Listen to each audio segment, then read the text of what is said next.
Bueno, muchas gracias Patricia, muchas gracias a todos los asistentes que nos siguen y nos van a seguir internacionalmente en esta jornada donde se van a plegar una cantidad de organizaciones vinculadas a la International Union for Land Value Taxation, como dijo Patricia, a quien le agradecemos también esta organización. Y es un evento muy importante para todos porque es la toma de conciencia no solo de los derechos sobre la tierra, sino en nuestro caso y el de todos quienes adherimos a los derechos del hombre sobre la tierra y sobre un justo sistema económico natural. De hecho, nuestro instituto ha sido constituido y fomenta el conocimiento, difusión y aplicación de los principios del orden económico natural planteados por Silvio Gesell en la ciudad de Buenos Aires hace más de 100 años ya, y que dio formalmente inicio a lo que se llama en teoría económica la macroeconomía, hecho poco conocido, sino casi desconocido por el mainstream o la opinión pública, económica y técnica en general, a quien reivindicamos. Dicho esto, lo que queremos indicar en primer lugar es que no podemos hablar de una reforma económica, de una reforma monetaria, si no hay una reforma fiscal en orden a equilibrar el acceso a la tierra, a la vivienda y, como ahora se ha dado en llamar, al trabajo, es decir, techo, tierra y trabajo y producción e inversión, ¿no es cierto?, para combatir o por lo menos eliminar las crisis financieras recurrentes y cíclicas a que nuestro mentor Silvio Gesell ha calificado como antinaturales, justamente hablando de naturaleza. Dice que la distorsión viene dada por la existencia de la tasa de interés positiva acumulativa. En términos legales, nuestro Código Civil la prohíbe bajo el lema y la figura del anatocismo, que es el interés compuesto o el cálculo de interés sobre interés o capitalización de intereses, por un lado, y por otro, las cargas impositivas de impuestos del viejo derecho romano que recaen sobre el trabajo y la producción, en vez de eliminar esos impuestos que atacan al trabajo y a la producción y que recaigan sobre los dividendos y la riqueza que nos da la naturaleza a todos sus habitantes y empresas, y de esa manera crear un sistema fiscal más justo. Es así que entonces formalmente y en nombre del Instituto GESEL les doy la bienvenida nuevamente a los miembros locales y extranjeros de Silvio Gesell Institute, de la Fundación Gesell de Estados Unidos, de la Fundación Gesell de Alemania y de la International Union. Este evento va a servir para dos líneas rápidamente que quiero hacer un homenaje en estos 15 minutos que vamos a hablar en este Día de la Tierra, así como lo llamamos del equinoccio, para homenajear desde la Argentina a nuestros predecesores que lucharon y trabajaron por estas ideas en la Argentina y en el mundo, eh, para una tierra justamente tan vulnerada hoy en día por la violencia y las crisis, y esto va a empeorar, como nos va a contar el ingeniero agrónomo Guillermo Andró seguidamente con bastante claridad, para tener este acceso al trabajo, al techo, a una vida en paz y productiva. La primera línea va a ser rescatar en este orden a la que nosotros llamamos la Escuela Económica del Río de la Plata, cuyo fundador es Manuel Belgrano. Si bien hay antecedentes en el Río de la Plata de economistas que anticiparon a la Escuela de Salamanca, que anticiparon a Adam Smith, a la economía clásica inglesa y a la economía austríaca desde el Río de la Plata, esto es muy importante indicarlo, y a Manuel Belgrano, que además de ser el fundador, el primer economista argentino, eh, tiene una línea de trabajo que coincide con la de la International Union, con la de Henry George y con el Silvio Gesell que ahora vamos a mencionar. En segundo lugar, vamos a hacer mención justamente a nuestro mentor, que es Silvio Gesell. La Escuela Económica del Río de la Plata podemos entonces fundarla formalmente en Manuel Belgrano, general de la Independencia, abogado y gran economista, que se formó en España, en Francia, en Italia, y en el Real Colegio de San Carlos de la Ciudad de Buenos Aires, que es el actual Colegio Nacional de Buenos Aires. Y lo importante de Manuel Belgrano es que, para destacar, creó el reglamento de las misiones, cuando la Argentina después de la Revolución de Mayo se independiza, y el reglamento de las misiones no solo pretendía una organización política y económica de los territorios donde estaban las misiones jesuíticas, los indios y los territorios administrados por los españoles y la corona, pero particularmente en el norte argentino, para preservarles su libertad y libre derecho al trabajo, sino para preservar la tierra y el orden de la producción. Él indicaba en su muy extensa obra conceptos sorprendentes para esta época, porque era lo que hoy llamaríamos ecologista, promovía la arquitectura orgánica, la preservación y el cuidado de la tierra, el agregado de valor en origen, también habló de reformas fiscales, para desgravar aquellas tierras que están lejos de los puertos y los circuitos comerciales y grabar con mayor imposición a aquellas que están cerca de los circuitos comerciales, es decir, todos sistemas progresistas que después se fueron desarrollando. Y también Manuel Belgrano habló sobre el multiplicador monetario y los problemas que traen los bancos, ¿sí? Tema que después trae Silvio Gesell, porque para hablar de una tierra en paz, equilibrada y una economía libre y de producción, no solo hay que hablar de la reforma fiscal de la tierra, sino del sistema monetario, que es lo que destacamos, porque no puede ir uno sin el otro. Así es que vamos a mencionar en este caso, muy brevemente, un evento que nos va a hablar el ingeniero Guillermo Andró seguidamente, que nos ha sorprendido mucho, que es uno de los líderes y referentes de la International Union, que es el economista de Oxford, Fred Harrison, que vino a la Argentina e hizo un homenaje floral específico al general Manuel Belgrano en su plaza, en su monumento, reconociendo que él era uno de los grandes del pensamiento fisiócrata y de la reforma fiscal de la tierra. Este es un evento que se desconoce en la Argentina, por eso creamos este instituto para reivindicar y recuperar todos esos reconocimientos, conocimientos, líneas y escuelas que son poco conocidos acá y desconocidos también en el exterior. Es así que pretendemos desde la Argentina recuperar ese conocimiento y esas experiencias, también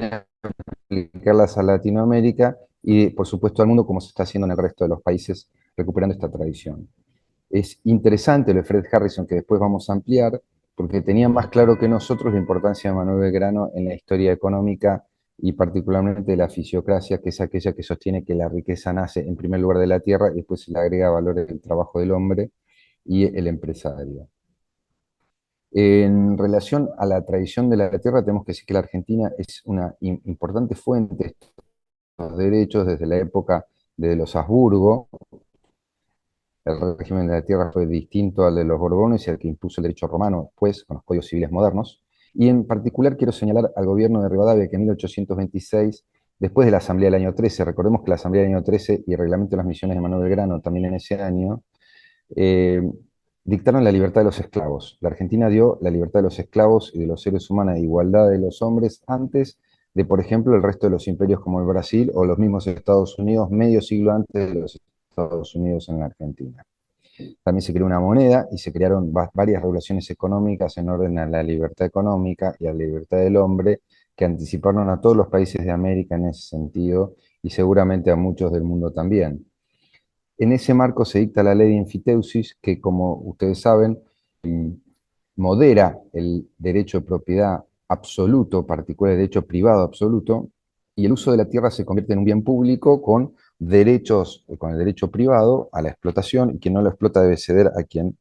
lo explota y se debe pagar un canon a la tierra. Ese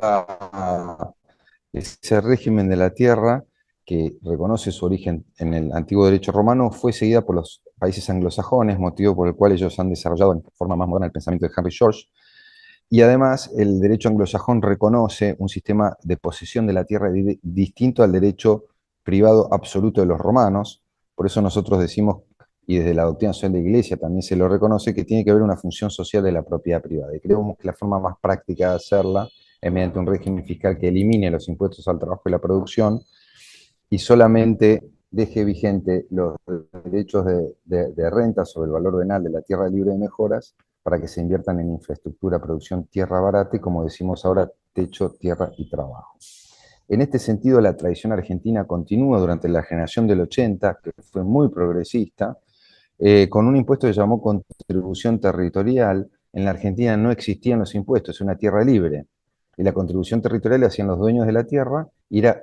con el que se financiaba todo el presupuesto y la hacienda pública. No había impuestos en Argentina, salvo los de aduana, los de comercio exterior, de importación y contribución territorial. Con eso se financiaban todos los gastos del Estado. Esto después es modificado, por supuesto, pero vamos a decir que hay un ingeniero muy importante, que es el padre de Morris, el creador del rock nacional, justamente en la ciudad de Villa, Silvio Gesell, creó su primer tema del rock nacional. Su hijo es Mauricio Viravent. Por lo tanto, Mauricio Viravent, abuelo, ingeniero, fue creador de un proyecto sobre la tierra libre de mejoras en la época del 40, y hubo un gran movimiento en la Argentina que no llegó a cuajar en ley, pero sin embargo, curiosamente, en el gobierno del general Onganía, el profesor Raúl Cuello, que fue interventor de la DGI, autor intelectual de la primera ley de la tierra libre de mejoras, aunque a cuenta del impuesto a las ganancias, que algunos apoyan, otros en disidencia, pero fue realmente una iniciativa fantástica que se aprobó, curiosamente, en el gobierno del general Onganía y que después fue derogada por desuso, pero fue su segunda o tercera ejecución en la Argentina. Después tenemos el proyecto del doctor Skornik Gersten, también muy conocido en el ámbito de la International Union, en el gobierno de Cámpora, en el año 73, donde también se promulgó el impuesto a la tierra libre de mejoras, que después fue derogado por el gobierno del golpe militar del 76. Por lo cual tenemos una muy rica tradición en este aspecto,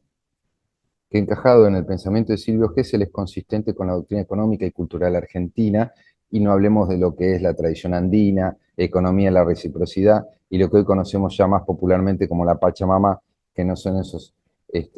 viejos regímenes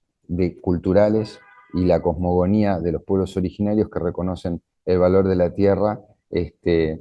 con un carácter sagrado y cuyos valores tenemos que reincorporar no solo al pensamiento, sino a la vida económica, social, cultural y política de nuestros países. Lo tenemos cerca, es una posibilidad de incorporar al derecho y a la economía estos principios de forma ejecutiva. La Escuela Económica del Río de la Plata lo hace, porque está imbuida de esa doctrina, desde los gauchos, nuestro trabajo con el campo, los caballos, la mixtura de razas, y pretendemos hacerlo de forma sistemática a través del conocimiento y luego la aplicación de leyes y reestructuraciones monetarias y fiscales. Entonces viene la segunda parte de la charla, Orden Económico Natural, su obra magna, así llamada, por libre tierra y libre moneda, hablaba de una tierra libre con acceso libre y tierra barata, sin impuestos al trabajador y sin impuestos al empresario y sin impuestos a la inversión. Esto permitiría triplicar el poder, como hemos dicho, por lo menos duplicar el ingreso de los trabajadores y de esa manera potenciar la demanda no solo de trabajo, sino de producción, aumentar la oferta y la inversión, que la economía crezca. Principios que fueron sistematizados por Silvio Gesell en varias obras en Buenos Aires y que después, nada menos que el principal economista de la historia, hasta ahora John Maynard Keynes, por lo menos de los modernos, adopta y reconoce su origen en Silvio Gesell, en las crisis económicas de Buenos Aires, y el motivo del gran despegue de la Argentina del centenario, que fue el abandono del patrón oro como tal y la creación de la macroeconomía. También el otro desarrollo, el otro invento y descubrimiento de Silvio Gesell es el de los mercados monetarios, ¿sí? Por lo cual la macroeconomía es el equilibrio entre los mercados monetarios y los mercados de bienes y servicios que interactúan entre sí y permiten la realización de política económica interna y luego internacional, el desarrollo del concepto del tipo de cambio, que la macroeconomía así descrita fue desarrollada en la Argentina y no podía ser independiente del concepto de libre tierra que mencioné recién. Por lo tanto, ambos conceptos de tierra y dinero, sumados al de balanza comercial y balanza de pagos, que por extensión y lugar no vamos a desarrollar aquí, permitió que la Argentina creara ese modelo e incorporara a nivel internacional un acuerdo monetario internacional, que el entonces economista y empresario Ernesto Torkin llamó Franco Universal, que Gesell desarrolló bajo el término Unión de Cambios Universal, y que después Keynes tomara en su proyecto Bancor en 1922 en la conferencia de Génova, con el proyecto también Bancor, que hablaba de carrying cost para los acreedores que tenían deudas contra los países deudores para generar un sistema de circulación equilibrado y en crecimiento de las economías nacionales para evitar las crisis financieras recurrentes. Todo este sistema requería, en forma equilibrada, un ajuste entre todos los factores en el cual el factor fiscal y de la tierra era esencial. En los Estados Unidos se desarrolló el pensamiento de Henry George, muy bien sostenido actualmente por la Henry George School of Social Science, aunque los aspectos monetarios fueron omitidos porque se derivaron en Keynes y en todo el gran crecimiento monetario de los Estados Unidos, sobre todo post Segunda Guerra Mundial, con lo cual la asociación de ambos conceptos queda pendiente al día de la fecha a ser profundizada y ejecutada. El acuerdo de Bretton Woods se basa en el acuerdo Bancor, que es la propuesta Bancor de Keynes, a su vez en el Franco Universal de Ernesto Torkins y la Unión Universal de Cambios de Silvio Gesell, que tienen todo su origen en la economía natural que reivindicamos mediante esta conferencia, mediante nuestro trabajo en el instituto y nuestra invitación a todos los que están aquí escuchando y en general vinculados con el pensamiento de Gesell a que lo estudien, ¿no? Tanto en las universidades públicas como en las dirigencias políticas, económicas, ¿sí? Empresariales que lo desconocen prácticamente, por lo cual hay que actualizar y reivindicar esos conocimientos aquí y en el exterior. Dicho lo cual, agradeciendo vuestra asistencia, esto va a estar grabado para los que los quieran escuchar, dado que la Argentina y Latinoamérica en general tienen que recuperar esa poderosa tradición que dio nacimiento al mundo en la economía moderna y la da a la economía natural en el futuro. Creemos mucho en la tradición cultural latinoamericana, americana real, y que debemos sistematizar, lucha en la cual estamos todos involucrados y que la realidad nos va a imponer límites naturales de los que nos va a hablar ahora Guillermo Andró,